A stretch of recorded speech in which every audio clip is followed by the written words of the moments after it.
The Messages dashboard helps you to easily exchange messages with your coach.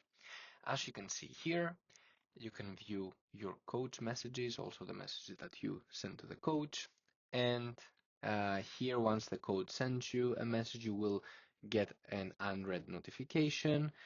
And you can also easily send a message to your coach. So, for instance, great, excited for our first session.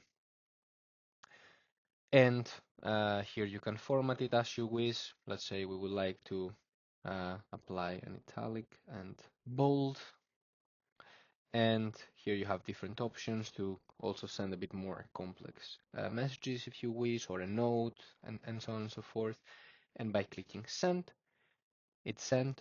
And for the first few minutes, you can also edit your message if you want.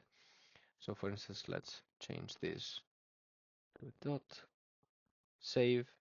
And if you send something by mistake, you will be able to also within the first 5 minutes delete it so that it's not sent to the coach. That's all for the messages dashboard. See you in the next one.